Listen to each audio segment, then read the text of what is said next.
लेकिन वो सब खत्म हो गया। क्यों? क्योंकि अब तुम्हारे पास पुण्य नहीं। ये पुण्य जो हमारे ऋषियों का था, हमारे बाप दादा का था, वो कहां चला गया? गौ का रक्त जो धरती पर गिरा, उसने हमारे पुण्य को खत्म कर दिया। खाओ न कसम कि अब हम अपने पुण्य को खत्म नहीं होने देंगे। अपने पूर्वजों के द्वारा जो किया गया पुण्य है, उसको समाप्त नहीं होने देंगे। खाओ न कसम। पड़ोसी से लड़ते हो तो बड़ी कसम खाते हो, जब तक मैंने इसको मटिया मेट नहीं किया, तब तक खाना नहीं, चूल्हा नहीं जलाऊंगा घर में।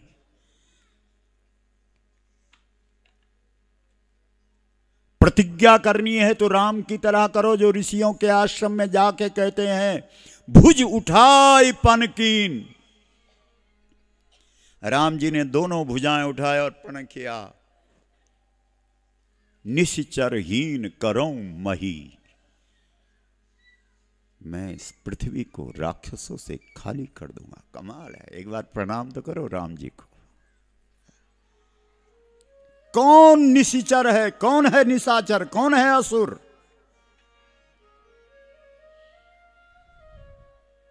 आ मतलब नहीं, सुर मने देवता, असुर। कौन है सुर? सुर मतलब देवता, असुर मतलब जो देवता, जहां देवता नहीं है। तो देवता किस में है? बोलते क्यों नहीं हो? तो इसका मतलब गाय को मानने वाला देवता है, बाकी सब असुर है। राम जी ने प्रतिज्ञा करी, मैं पृथ्वी से असुरों को खत्म कर दूंगा। निशिचरहीन करो मही, भुज उठाए पन कीन। सकल मुनिन के आश्रमनी, जाय जाय सुख दीन।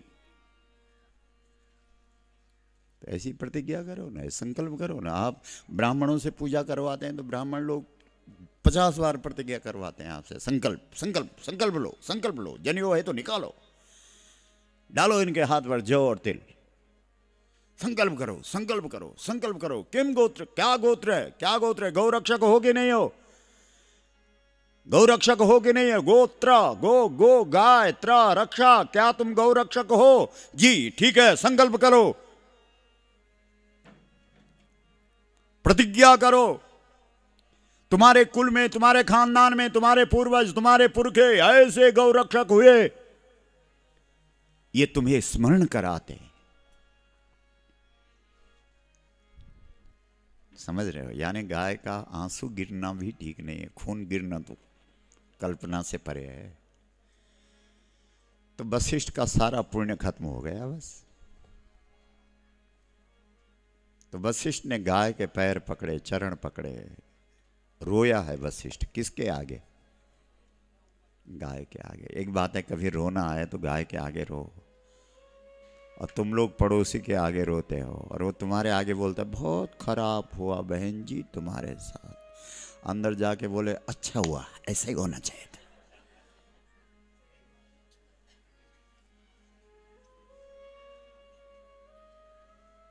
इसलिए आंसू वहां बहाओ जो तुम्हारे आंसुओं की कीमत समझे, और आंसुओं की कीमत केवल मां समझती है, बाकी कोई नहीं मानता। अगर मां शब्द का बहुत गूढ़ अर्थ करोगे तो आंसुओं की कीमत जो जाने वही मां है। ये बहुत गहरा अर्थ है मां शब्द का।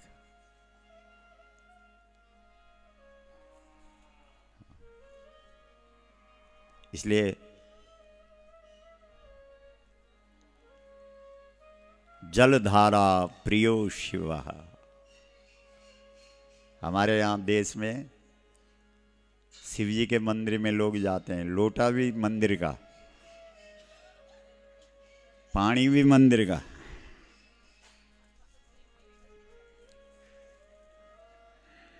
क्यों? बड़े भगत है साहब, 50 साल से लगातार आते हैं। जलधारा प्रियो शिवा। तो शिव जी के मंदिर में जा और तेरे आंसू गिरे और सीधे शिवलिंग पर गिरे, कालिका माँ की पिंडी पर गिरे, फिर देखो क्या होता है। कभी करके देख लो। पर समस्या यह है कि बकरी खो जाए तो लोग 3-3 दिन तक रोते रहते हैं, लेकिन शिव जी के मंदिर में कभी रोना नहीं आता। आता हो तो बोलो, बोलो गौ माता की माँ।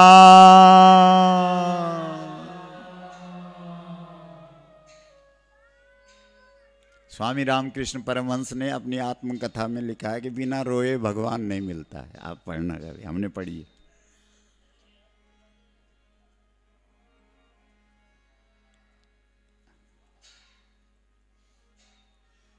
तो वशिष्ठ मां के आगे रोया है।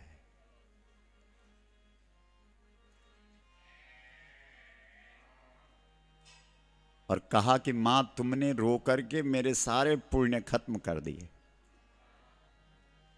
और तुम समझ रही होंगी कि मैंने तुमको इसको दे दिया। नहीं नहीं, मैंने तो मना किया, लेकिन इसने जबरदस्ती ये आपको यहां से ले जाना चाह रहा।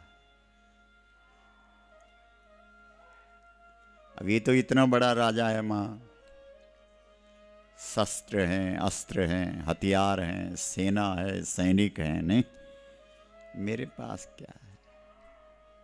जो था वो भी खत्म हो गया, क्योंकि तेरे आंसू गिरे वो भी समाप्त, पुण्य था वो भी रहा नहीं।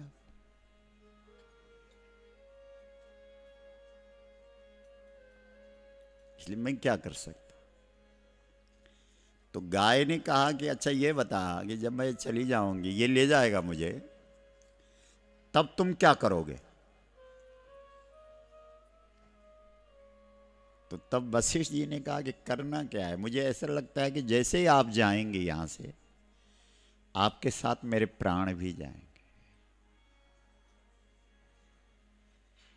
नहीं, प्यार सीखना हो तो मछली से सीखो। नहीं, पानी से प्यार करती है ना मछली, करती है कि नहीं? हाँ ना बोलो। और पानी से अलग करो तो उसके प्राण। ये है प्रेम। दशरथ जी करते थे प्रेम किससे? राम से। बहुत अच्छे हैं आप। अगर हम चुप हो जाएं तो इतनी बढ़िया राम कथा सुनाओगे। क्या तुलसी की चौपाई। हा रघुनंदन प्राण पीरीते,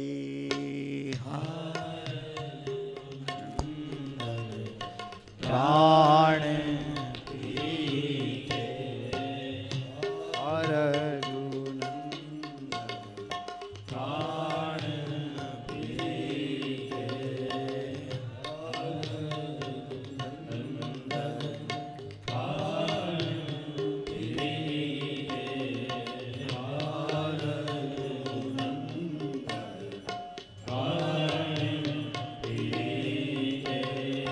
तुम बीनु जियत बहुत दिन बीते, तुम बीनु जियत बहुत दिन बीते, तुम बीनु जियत बहुत दिन बीते, तुम बीनु जियत बहुत दिन बीते, कहाँ लखन कहाँ राम सनेही, कहाँ लखन कहाँ राम सनेही।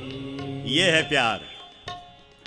कहाँ लखन कहाँ राम सनेही, कहाँ लखन कहाँ राम सनेही, कहाँ प्रिया पुत्र बधू वैदेही, कहाँ प्रिया वधू वैदेही, कहाँ प्रिया पुत्र बधू वैदेही। कहाँ प्रिय पुत्र डूबे। दशरथ जी रो रहे हैं, प्यार है ना। जब रोते रोते याद कर रहे हैं तो लखन को सबसे पहले याद कर रहे हैं, क्योंकि सबसे छोटा सबसे ज्यादा याद आता है। क्यों? कमाल है तुलसी का रामचरितमानस। कहाँ लखन, सबसे पहले लखन को याद किया, जबकि लखन जी ने बहुत गलत शब्द बोले थे जब गए थे। कहाँ लखन, कहाँ है मेरा छोटा लक्ष्मण, कहाँ राम स्नेही। प्रेम देखना हो तो राम से सीखो। क्या बात हुई होगी, क्यों छोड़ दिया होगा राम ने मुझे। कहां चली गई मेरी बहू, क्या जवाब दूंगा मैं जब जनक महाराज मुझे पूछेंगे। ये है प्रेम।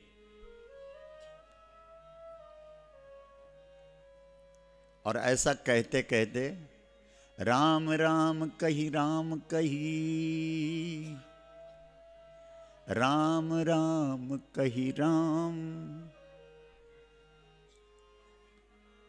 तनु परिहरि रघुबर बिरह, राउ गयो सुरधाम। 6 बार राम राम कहा और शरीर छूट गया। ले भाई, ये है प्यार, इसको कहते हैं प्रेम। आजकल लोगों ने प्रेम को भी प्रेम प्रेम प्रेम। बहन जी गा रही थी,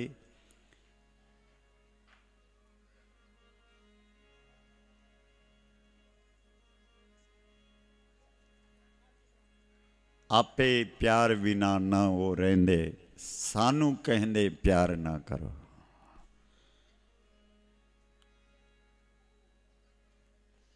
तो कहने का अभिप्राय यह है कि प्रेम तब है जब प्राण भी दे दें।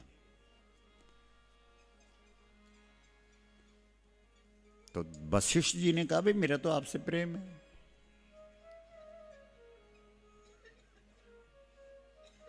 और निश्चित रूप से जब आप मेरे घर से जाएंगे, मेरे स्थान से जाएंगे, तो पक्का मेरे प्राण भी आपके साथ जाएंगे। वाह!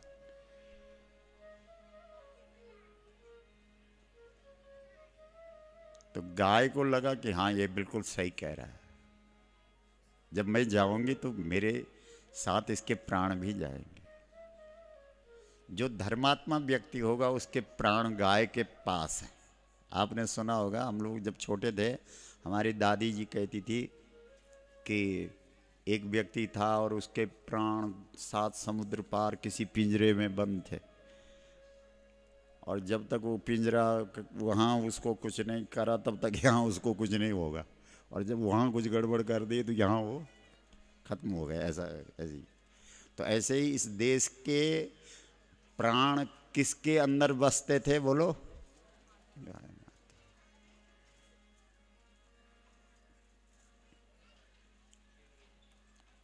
हमारे प्राणों का पिंजौर कौन है? गौ माता। पिंजौर और कालका के बीच में आप गौ कथा सुन रहे हैं। तो गाय को लगा कि नहीं ठीक कह रहा है, इसलिए अब मुझे अपनी ताकत दिखानी चाहिए, अपना सामर्थ्य दिखाना चाहिए। और अनंत शक्ति है उसमें, तो आज तो दिखाई नहीं रही, क्यों दिखाएगी वो? कोई प्रेमी हो तो दिखाया ना वो, उसको क्या पड़ी है अपनी ताकत दिखाने? कोई प्रेमी कहाँ है?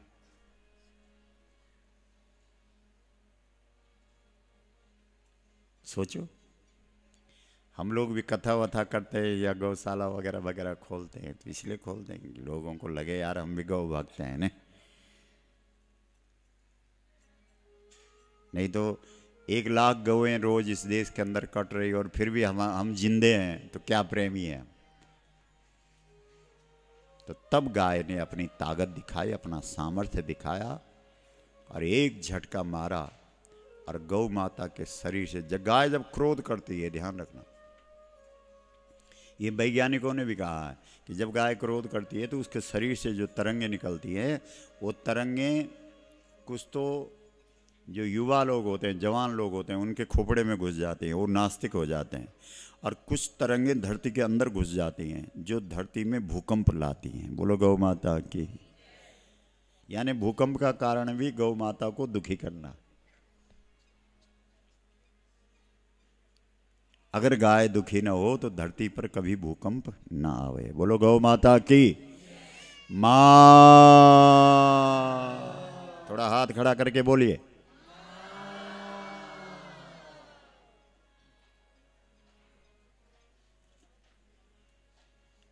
और विश्वरथ राजा ऐसा भागा वहां से अपने को धिक्कारते हुए, धिग्बलम क्षत्रिय बलम ब्रह्म तेजो बलम बलम। धिक्कार है मेरे बल को, कोई बल नहीं है मेरा।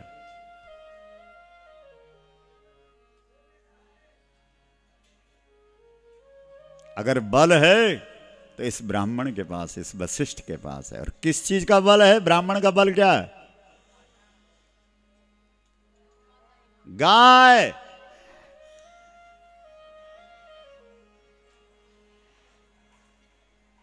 इसके सिवाय और कुछ नहीं।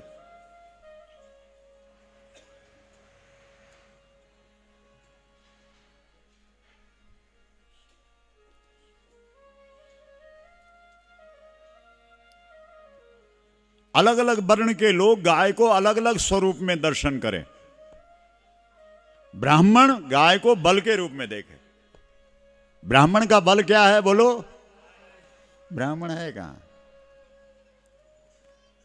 इस देश में कितने ब्राह्मणों की सभाएं हैं? नहीं, ब्राह्मण सभा कालका में भी होगी। ब्राह्मण सभा के कितने लोग आ रखे हैं कालका ब्राह्मण सभा के यहां? देखो, बोलो, सोचिए।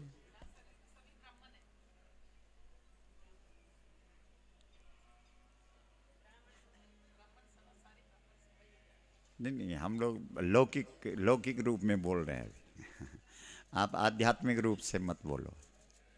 अभी हम लौकिक रूप से, क्योंकि ब्राह्मण सभा की बात हो रही थी। पूरे देश में कितनी ब्राह्मण सभा है?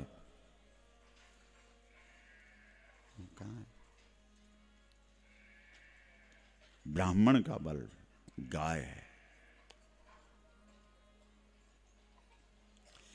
और क्षत्रिय का बल उस गौ की रक्षा है।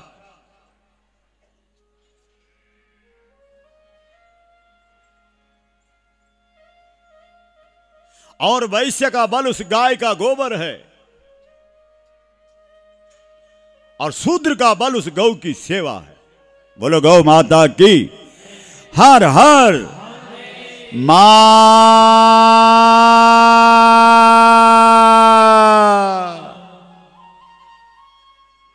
और ये जो वर्ण व्यवस्था है, ये व्यवस्था के लिए वर्ण है।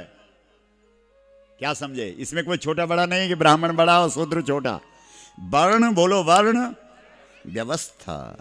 ये व्यवस्था है कि यहां पर व्यासपीठ बैठेगा, यहां पर सबसे आगे हमारे संगीतज्ञ बैठेंगे, यहां साध्वी जी विराजमान हैं, यहां जो लोग नीचे नहीं बैठ सकते थोड़ा इनके दर्शन करो, वो कुर्सी पर हैं। आप लोग बड़े सोच रहे होंगे कि कुर्सी वाले बैठ ही नहीं सकते। महाराज जी, साडा दुखदा गोडा। ये तो व्यवस्था है। जिसका गोडा दुखदा हो कुर्सी पर बैठे, जो आसानी से बैठे वो नीचे बैठे। बोलो।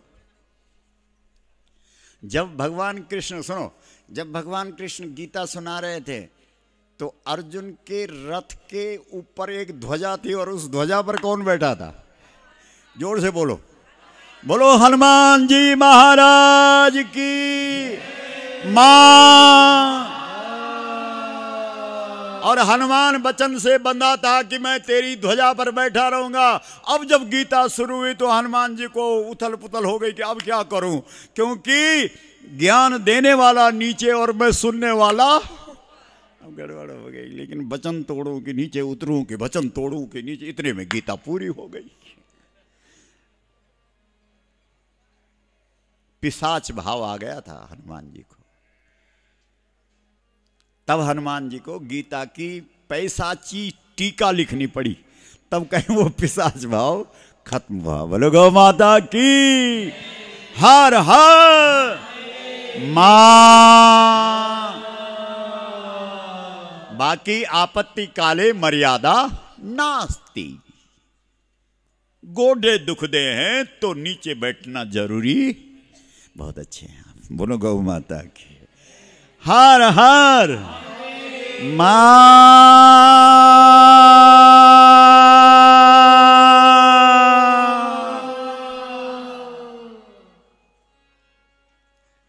बड़ी दूर नगरी, बड़ी दूर,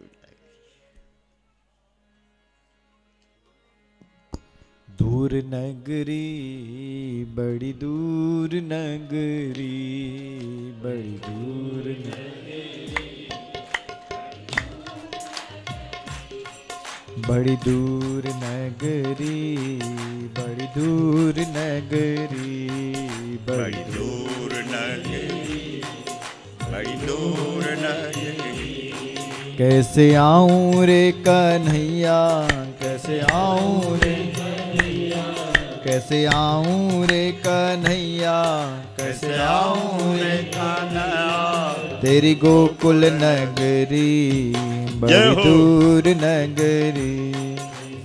आऊं रे कन्हैया, कैसे आऊं रे कन्हैया, तेरी गोकुल नगरी। जरा हाथ उठा लो, व्यायाम हो जाएगा। कैसे आऊं रे कन्हैया, कैसे आऊं रे कन्हैया, तेरी गोकुल नगरी, बड़ी दूर नगरी।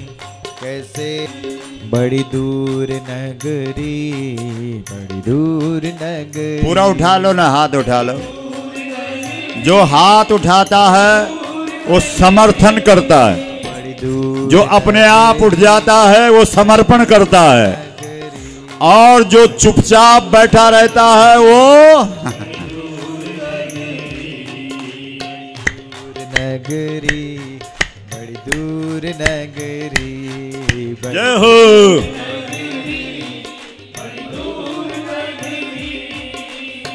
रात को आऊं कान्हा, डर मोहे। सुनो सुनो सुनो, एक बात याद आ गया। अभी खड़े रहो, जो खड़े वाले हैं वो खड़े रहो। एक भाई ने हमको कहा महाराज जी ये खड़े हैं, ये क्या हो रहा है, ये नृत्य कर रहे हैं तो क्या हो रहा है। हमने कहा इनके जितने भी अशुभ हैं वो सब गिर रहे हैं। बोला किस पे पड़ रहे हैं, हमने कहा जो बैठे हैं उन पे पड़ रहे हैं। बड़ी दूर नगरी, बड़ी दूर नगरी,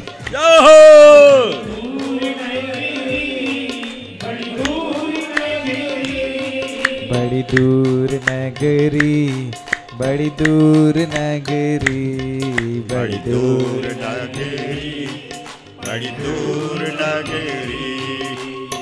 रात को आऊं कान्हा, डर मोहे लागे। रात को आऊं कान्हा, डर मोहे लागे। जरा हाथ उठा के जय हो। लागे कान्हा, डर मोहे लागे, डर मोहे लागे कान्हा, डर मोहे लागे, डर मोहे लागे कान्हा, डर मोहे लागे, डर मोहे लागे कान्हा, डर मोहे लागे। दिन को आऊं तो, दिन को आऊं तो जाऊं डगरी, बड़ी दूर नगरी। जय हो। दिन को आऊं तो देखी सारी नगरी, बड़ी दूर नगरी, बड़ी दूर नगरी, बड़ी दूर नगरी, बड़ी दूर नगरी, बड़ी दूर नगरी। कैसे आऊं रे कन्हैया, कैसे आऊं रे कन्हैया, कैसे आऊं रे कन्हैया, कैसे आऊं रे कन्हैया। तेरी गोकुल नगरी बड़ी दूर नगरी, जय हो। कैसे आऊं रे कन्हैया, कैसे आऊं रे तेरी गोकुल नगरी। सखी संग आऊं कान्हा शर्म मोहे लागे, सखी संग आऊं कान्हा शर्म मोहे लागे, शर्म मोहे लागे कान्हा शर्म मोहे लागे, शर्म मोहे लागे कान्हा शर्म मोहे लागे। अकेली आऊं तो, अकेली आऊं तो भूल जाऊं डगरी बड़ी दूर नगरी। ओ अकेली आऊं तो, अकेली आऊं तो भूल जाऊं डगरी बड़ी दूर नगरी, बड़ी दूर नगरी, बड़ी दूर नगरी, बड़ी दूर नगरी, बड़ी दूर नगरी। धीरे धीरे चलूं कान्हा कमर मोरी लचके, धीरे धीरे चलो कान्हा कमर मोरी लचके, कमर मोरी लचके कान्हा कमर मोरी लचके, कमर मोरी लचके कान्हा कमर मोरी लचके, कमर मोरी लचके कान्हा कमर मोरी लचके, कमर मोरी लचके कान्हा कमर मोरी लचके। झटपट चलूं तो, झटपट चलूं तो छलकाए गगरी बड़ी दूर नगरी। ओ झटपट चलूं तो, झटपट चलूं तो छलकाए गगरी बड़ी दूर नगरी, बड़ी दूर नगरी, बड़ी दूर नगरी, बड़ी दूर नगरी, बड़ी दूर नगरी, बड़ी दूर नगरी, बड़ी दूर नगरी, बड़ी दूर नगरी, बड़ी दूर नगरी, बड़ी दूर नगरी, बड़ी दूर नगरी, बड़ी माँ।